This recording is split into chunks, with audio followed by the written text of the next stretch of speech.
In the peaceful light of heaven, two servants of God sat quietly, doing absolutely nothing. Though they lived in the happiest place in existence, their faces showed boredom and sadness. God walked by and noticed their gloom, something extremely rare in heaven. "My children," God said gently, "this is heaven. Why are your hearts unhappy?" The two servants looked down and answered, "We have nothing to do, Lord. We are idle, and that makes us unhappy." God smiled kindly. "Then go to earth. Bring me the two best things you can find in an entire city." The servants bowed and flew down from heaven, descending toward a shining city below the clouds. In the heart of that city stood a tall statue, covered completely in pure gold. His eyes were made of bright blue sapphires that sparkled both day and night. On his waist glowed a precious red ruby, shining like fire at sunset. People admired him and called him the Happy Prince, a symbol of joy and hope. Mothers would lift their babies toward the statue and whisper, "Look, my dear, be happy like the Happy Prince." Winter approached, and the cold winds cut through the city like icy knives. A small bird, flying alone, searched desperately for shelter for the night. He spotted the statue and thought, "Maybe I can rest at the prince's feet until morning." The bird tucked himself between the statue's golden legs, hoping to stay warm. Suddenly, a drop of water fell on his head. The bird shook himself in confusion. He looked up at the sky. It was perfectly clear, not a cloud anywhere. Then a second drop fell, colder and heavier than the first. "Where is this water coming from?" the little bird wondered, puzzled and annoyed. The bird flew out and stared up at the face of the Happy Prince. To his shock, the statue's sapphire eyes were filled with tears. "Oh, Happy Prince," the bird cried, "why are you crying? Aren't you supposed to be full of joy?" With a voice soft as starlight, the prince answered, "I was happy once, but not anymore. When I lived, I never left my palace. I never saw sadness. I never saw pain. I played in beautiful gardens and danced in glittering halls every evening. That is why they called me the Happy Prince, because I knew nothing else. But now that I stand high above the city, I can see everything, even suffering. And though my heart is made of metal, I feel every painful story I witness below. That is why I cry, little bird. I cry because my people are hurting."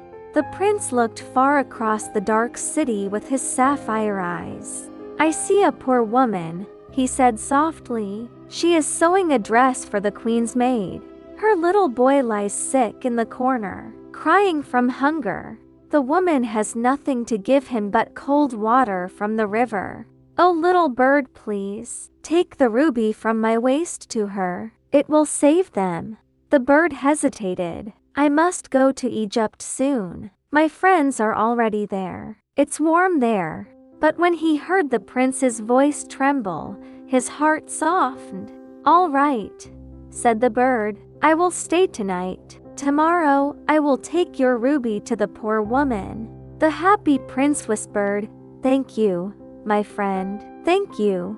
At sunrise, the little bird plucked the glowing ruby from the prince's waist. He flew over roofs, towers, rivers, and streets toward the poor woman's home. He passed the palace and saw ladies dancing, laughing, and complaining about dresses. One girl at a window sighed, "Why is my dress taking so long? I need it soon." The bird flew farther, finally reaching the tiny house where the woman slept exhausted. He placed the ruby gently on the table beside her unfinished dress. Then he fluttered above the sick boy, cooling his fevered face with his wings. The child sighed softly and drifted into peaceful sleep. The bird smiled and whispered, "Sleep well, little one." Thirsty, the bird flew to the river to drink, where a writer saw him. "How brave," the writer thought. He stays here even in winter. I must finish my story too." The bird returned to the prince, who asked, "Did you deliver the ruby?" "Yes," said the bird, "and I feel strangely warm." "It is the warmth of the good deed you have done," the prince whispered. The bird said sadly, "I must fly to Egypt tomorrow. Please stay one more night," begged the prince. "I need another favor. There is a writer starving in an attic. He cannot finish his work. Take one of my eyes and give it to him." The bird froze. I cannot. You will no longer see." "Please," whispered the prince. "He needs it more than I do." The bird's heart broke, but he carefully removed the sapphire eye. The little bird flew silently, carrying the sapphire eye in his tiny beak. He found the starving writer hunched over his desk, scribbling with trembling hands. The bird placed the sapphire gently on the desk beside the candle. The writer rubbed his eyes, startled, and saw the sparkling jewel. He whispered, "What a miracle! Now I can finish my story and feed my family." The little bird felt proud but sad, knowing he had left the prince half blind. Back at the statue, the happy prince no longer saw the streets clearly. Yet he felt no sorrow for himself, only happiness that he could help others. Night after night, the bird stayed, delivering gold leaf and jewels from the prince to the poor. He melted the gold and tore it into small pieces for the starving and homeless. He removed sapphires from the prince's eyes and gave them to sick children. And he even took the ruby from the prince's waist for those most in need. The prince, stripped of all his precious stones, began to shine no more. His gold was gone, and he looked gray and dull under the cold winter skies. But the happy prince's heart swelled with joy at every act of kindness. He whispered, "Even though I am no longer beautiful, I have made others happy." One night, a little match girl begged for help. She was freezing in the snow. The bird quickly brought the remaining gold from the prince and gave it to her. She smiled for the first time in days, and her heart felt warm. Soon after, the bird grew weak from the cold. He could not leave the prince. "I cannot survive this winter any longer," he whispered softly, "but I will stay until morning and finish my duty," he added bravely. Morning came, and the bird shivered on the statue's shoulder, exhausted. The happy prince said gently, "You have done more than I ever imagined. Go now, my friend. Find warmth and life. You have earned it." The little bird closed his eyes and fell gently onto the snow. The citizens of the city passed by, oblivious to the bird's sacrifice. The happy prince's lead heart cracked from the cold and love he had given away. The town council, noticing the dull gray statue, decided it was no longer beautiful. They took it down and melted it, hoping to sell the metal. But the leaden heart did not melt. It cracked and split, revealing its true nature. The angels, observing from heaven, saw the prince's selfless love. They brought the leaden heart and the little bird to God's throne. "These are the most precious things in the city," God said. "They loved and helped others more than anything else." The happy prince's heart and the bird were placed in heaven, where they shone brighter than gold and sapphires. All the angels marveled at the true beauty of kindness, sacrifice, and love. And so, the happy prince and his faithful little bird found eternal happiness. Not in jewels, not in gold, but in the joy of giving and serving others. The city below slowly forgot the prince's statue, but the stories of his kindness lived on. Children spoke of him in whispers, imagining his golden face smiling down. Writers wrote of his deeds, inspired to help the needy themselves. Poor mothers told their children, "Be like the happy prince. Help others with love." Winter turned to spring, and life in the city moved on, but goodness remained. Heaven celebrated every act of selflessness that came from the prince's inspiration. Even the angels learned again that beauty comes from love, not from appearances. The little bird was remembered forever as the one who obeyed the prince's command. In heaven, the bird and the prince lived together in joy, watching over the city below. Whenever someone helped another person, a spark of light appeared in their hearts. That spark came from the love of the happy prince, shining evermore. And the city, though unaware, became a little brighter each day. Stories of the happy prince traveled far, inspiring countless acts of kindness. People who had nothing to give found ways to help those even poorer. The writer finished his story, fed his family, and never forgot the bird's gift. The little girl who received the ruby grew up to care for others with generosity. And every night, children prayed, "Let me be like the happy prince and help those in need." Heaven rejoiced, for the love of the prince had multiplied beyond imagination. And so, the story of the happy prince teaches that true beauty lies in selfless acts. Even the smallest kindness has the power to change the world, one heart at a time.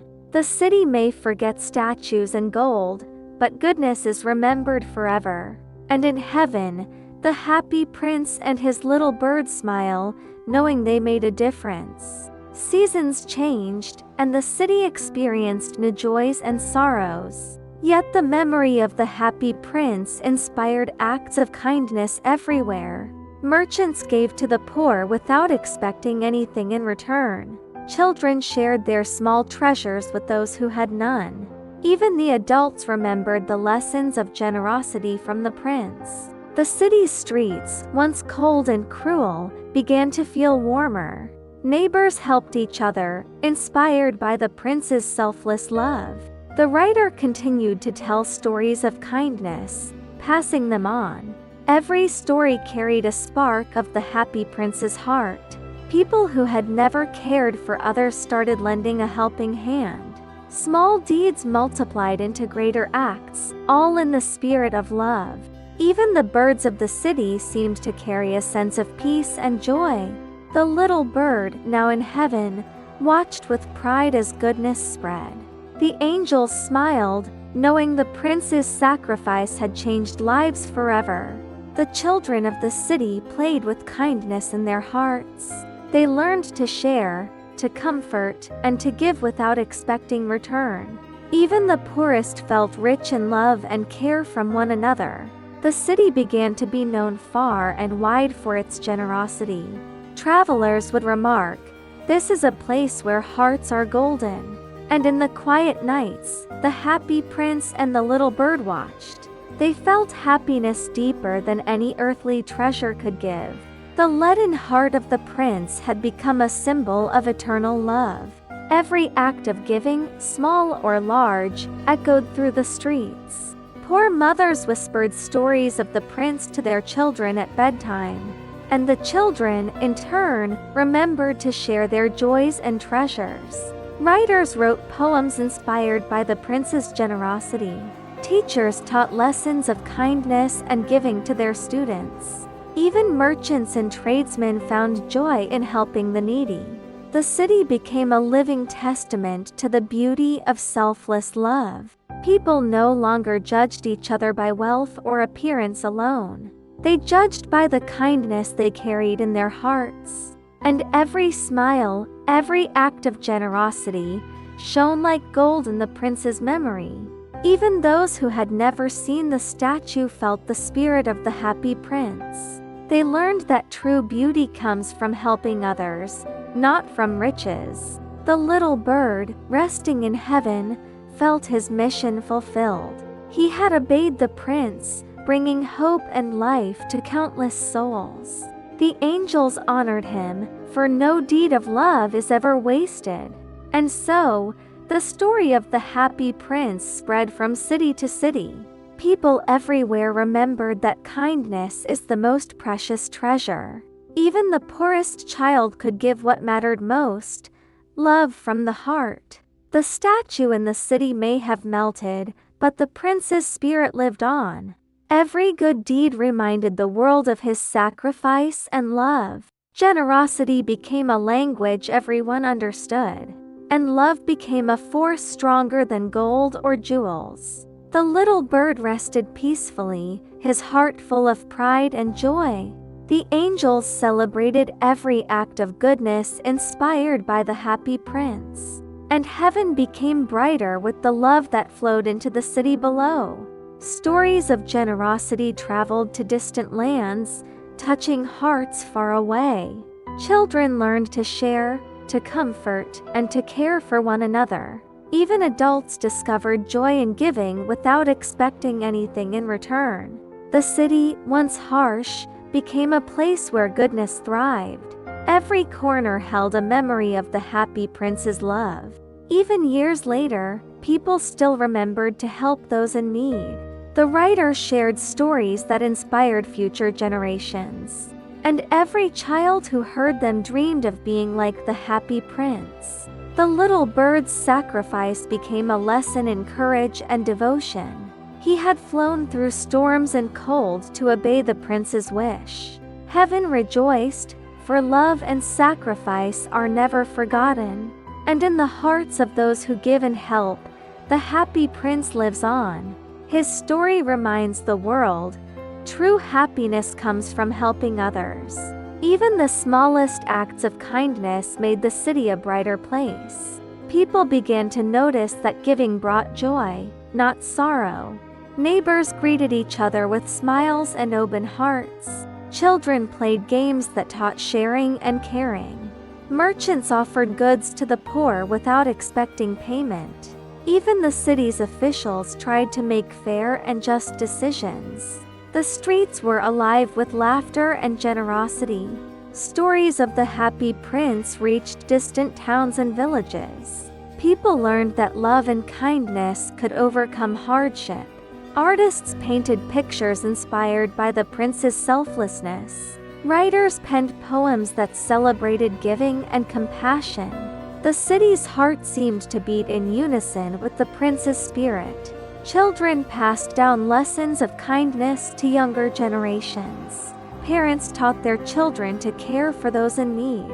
Even strangers learned to trust and help each other. Small deeds of love grew into a powerful wave of generosity. The city became known as a place where hearts were rich, not pockets. Even the animals seemed happier, living among kind humans. The little bird's journey was remembered in songs and stories. He had shown that loyalty and love could change the world.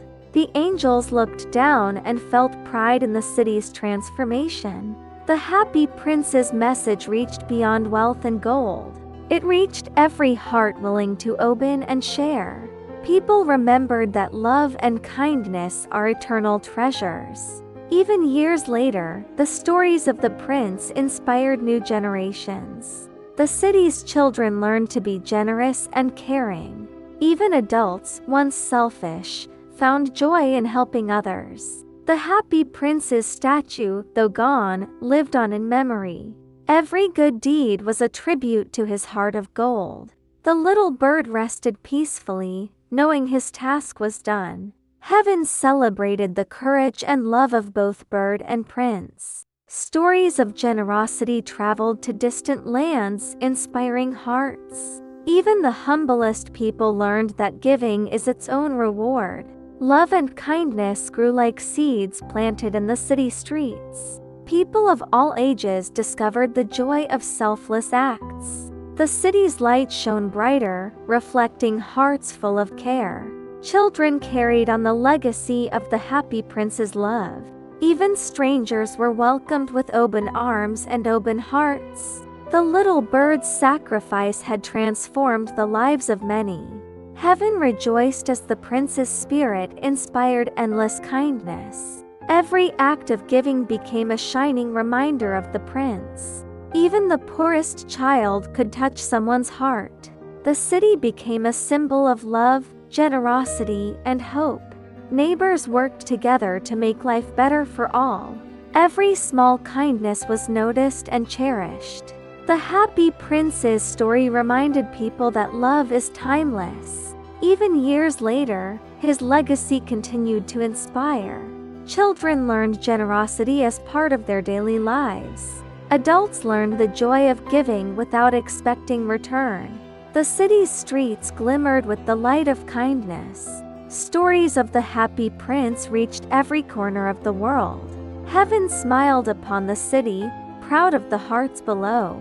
Every good deed honored the memory of the prince. The little bird rested in peace, his mission complete. Angels celebrated the love and sacrifice of the bird and prince. The city's children dreamed of following the prince's example. And so, the spirit of the Happy Prince lived on forever. Kindness, love, and generosity became treasures everyone could share.